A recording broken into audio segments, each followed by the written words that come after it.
Hello friends, it's Alexander Sebastian with our 17th episode of Parents as Partners, and today we're going to take a very critical look at the education system. You know, our education system that we have today came into function in the late 1800s when as a result of the Industrial Revolution, and factories needed workers that could read instructions and measure dimensions, and also to train immigrants that were coming in how to speak English, and also to move them into the factories.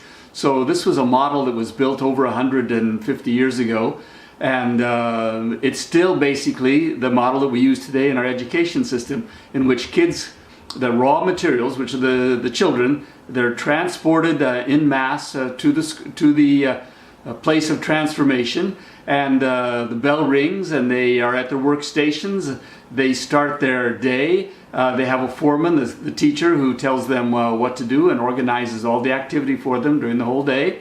And the students are supposed to produce and be transformed by the activity. And in high school or in middle school, where they have different teachers, they move the students, the product moves from one operator to another, and these operators, just like on the assembly line, have no idea what the next person is going to be doing or what the last person is going to be doing, may not care, and is focused on putting their little pieces together in this cog, and hopefully everybody trusts that at the end the product will come out and run smoothly and be efficient and contribute to society. There's not much thought to that whether they'll be happy or not, but Ford, when he made his model, he didn't care whether his cars were happy or not either. So our system is basically built on the assembly line system, individual operators putting pieces together, and over time the finished product comes out. Of course, if you have children like I do, you know that this system doesn't fit everybody. I have one son who's very good in some areas and not so good in others. I have a daughter who's dyslexic, and so she can't keep up in certain areas, but she excels in other areas. So this one model fits all just doesn't fit our kids.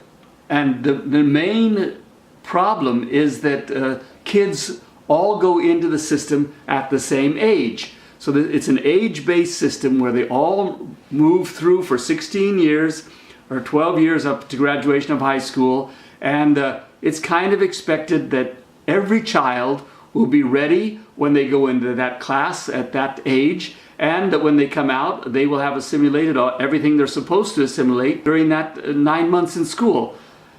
This really isn't realistic, but it's the model that we've put up with, and parents have faith in the system. They don't really question it. They only question if Johnny doesn't get the right grade. And the children, our poor children, they have faith in us as parents that we're going to advocate for them to have the best system possible. But I'm afraid we're not doing our job at that, and neither are the schools. The schools now have, especially if you're an expat, we have fantastic schools, we have great teachers, there's plenty of money for all the activities. The kids travel internationally now for all kinds of activities like Model United Nations and sports events.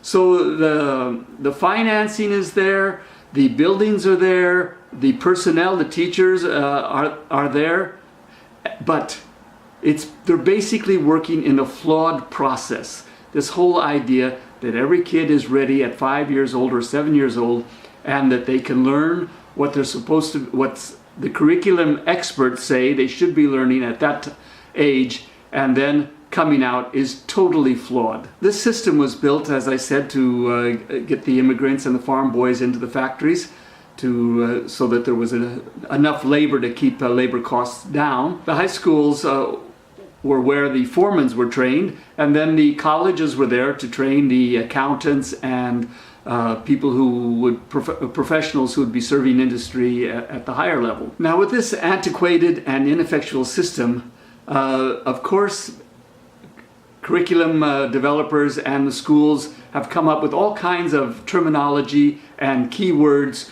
to cover up, actually, what's basically faulty in the system.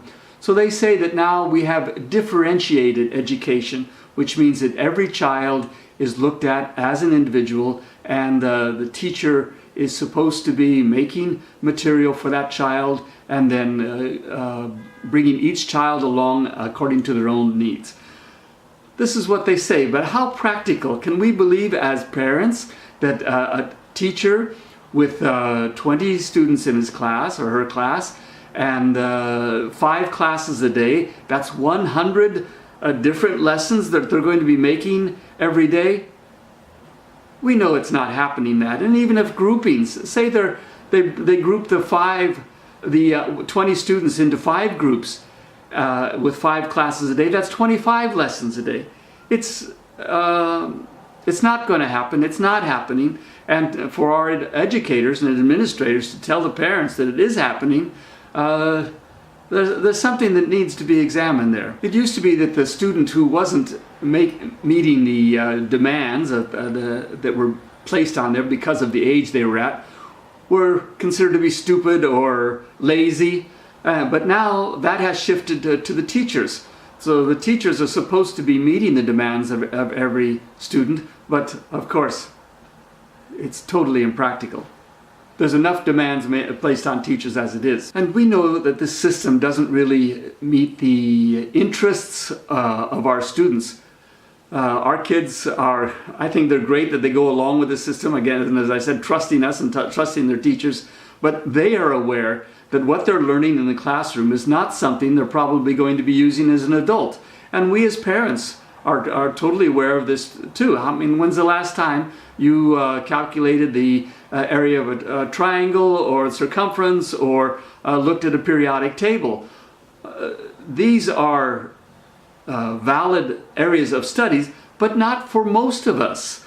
Those are valid areas of studies for people who have a great interest in mathematics or science and want to go in there. The basic idea that everything is created of chemicals is something certainly worth learning, but that is a holistic approach to it rather than the specifics of learning the symbols for gold and lead, etc. Totally useless. And why, when there are so many important things for our children to be learning? The problem is this system was actually based on this division of knowledge, which was the product of Aristotle in the 4th century BC.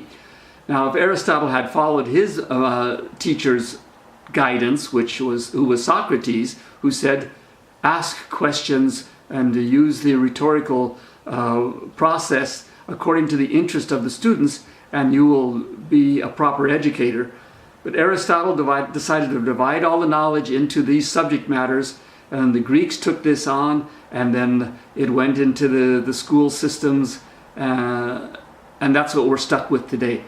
But this system doesn't meet the needs, neither of our children, neither does it meet the needs of our society. On top of it, our kids go to school 182 days a year, which is about 6 months a year.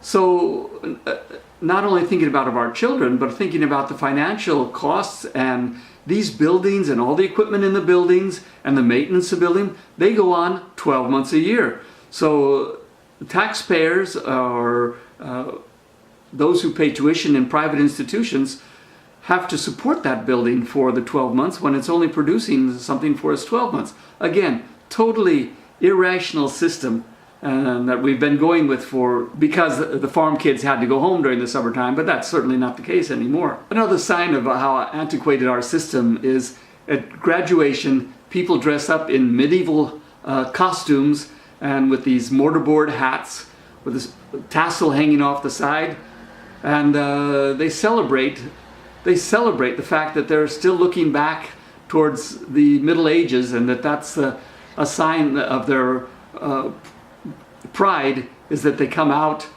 and try to reproduce a scene from the Middle Ages.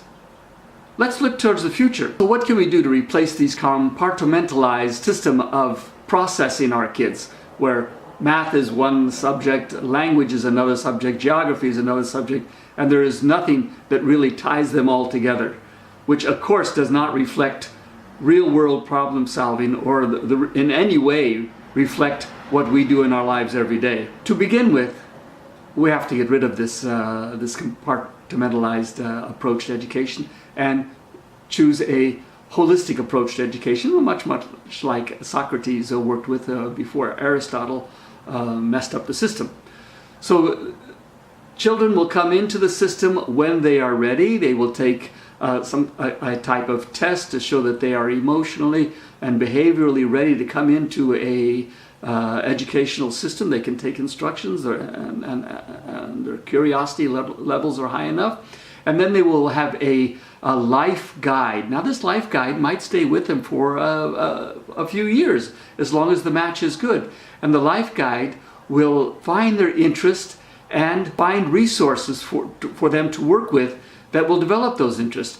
A teacher who's going to be teaching, for example, in elementary school, could be teaching math, science, English, geography, all in one classroom, and not a specialist in any of these, can easily be replaced now with technology, in which a subject deliverer, and then can be a mix between an entertainer and a teacher who works for a company that spends lots of money producing entertaining and knowledge imparting wisdom, because that's the end product, I suppose, that we should be going towards wisdom, so that kids can make good decisions about things. These companies can be producing material to meet each student's interests and needs at that time.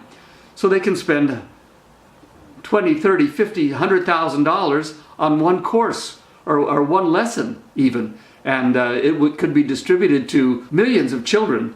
And so the cost of education should really come down there. What we need, though, is someone, of course, to stay with the children, although it certainly would be a boom for homeschooling parents as well, who could just access all this information through the internet. But for the necessity of socialization, most students, it would probably benefit being in a group, perhaps some kind of classroom, but not at workstations, but will have their computer. It might be sitting on the floor. Child is given his or her goals to meet and her achievement levels as they go through different subjects matters that they're interested in, that they're motivated to learn about, and it can be easily structured. There already are tons of material, and Khan Academy is one academy that's way ahead of most of the schools in this way, and also language instructions done on the computer now. So many areas. So the life guide will help the student find the material either in a real live person or on the internet through YouTube, also with books, or trying out, experimenting. There should be labs with all the equipment necessary to do experiments to see if this theoretical knowledge that they're learning actually works. And they can learn everything from home repairs and basic electricity at the home, to how automobiles work, to how the moon rover lands on the moon, and robotics work. So there's no limit to what can be done. And these private companies, as well as non-for-profits, can be producing this material and competing with each other to produce the most student-friendly material that comes out with the best results. And of course, the same material can be taught in many different ways depending on the needs of different children. So this opens a huge industry. It's certainly much better than what's taking place in the classroom now, although I take my hat off to these teachers who try to meet and are very dedicated. They have to recycle it into this new era of education. And also this, working with a life coach for these students, shifts the responsibility from the teacher to the child. Okay, working with a life coach, this is what I'm interested in, this is what I want to do. So instead of the teacher being responsible for the child, it's the child being responsible for moving up through the steps until they master the material. And there is no failure in this. There is only, okay, you didn't get it this time, this is where you're at, this is what you need to do remedially to move on to the next step. So there's no more, kids everybody hates to fail, so, and especially the embarrassment in the social situation. So there are no failures anymore. There's just everyone going at the same time. And this will do away with our classroom situations now where you have 20 kids in there. Some kids are great in that subject and they want to move ahead, but they can't because Johnny can't quite get it yet and the teacher needs to spend more time with Johnny. And Johnny is embarrassed because he doesn't get it. And the teacher's trying to aim for the middle level of the class. And it's a poor use of human ability and human resources. Set them free to go on their own path, learning their own material in their own way at their own interest. So this, of course, can change the whole model of the school buildings. We don't need classrooms that house this raw material. They can be out in mixing in different classes as long as we're seeing a progress in their behavior. And if they're not progressing in their knowledge and in their behavior, then that's okay too. The life counselor will have a certain number of students that they can keep an eye on. Everything will come into his or her computer so that they can see that the students are advancing in a healthy manner. And if they're not, they can spot it right away. Bring the student in, see where the problem is. Let the student go off into a different direction if that's what's needed at that time. Much more flexible, much happier for everybody. There'll be no more anxiety for examinations because each student, the results of the examination, only the student and the life coach will see anyway. And it's not an examination, it's an achievement level. Okay, I've got this. No, I don't. What? And it'll tell them you're missing this kind of information or understanding. Go back and work it, but you'll get it. And now with these entertainment companies, they can make it anything fun. So, and at all different levels. There could be high school age students today who are working on math problems at a third grade level without any embarrassment, and it will be fun and interesting for them, and they will get it. At the same time, in schools today, there is no such class as entitled problem solving or creativity or interpersonal relations or happiness. I think you would agree with me that these are important subjects to be taught, but instead we're teaching things that are irrelevant to our children now. Maybe when they're 30 years old or they want to understand the causes of World War I. But I don't think many kids are really that interested at the age of 14. Of course, there's a resistance to any change. So teachers who don't want to recycle, who are comfortable doing what they've been doing for 20 years, they will resist it. Administrators will resist it. School boards will resist it. Parents will resist it. Students will resist it. But when they see that some people will start and how happy they are in what they're doing and how they advance and how school becomes something meaningful, that someplace they want to go, someplace that they grow, the others will come on board. Others will come on board, and it'll be a whole generational process. I think we're on the cusp of it now, starting to free up our students to be more responsible for their learning, and hopefully my kids will live in this new environment in which technology and teachers work together.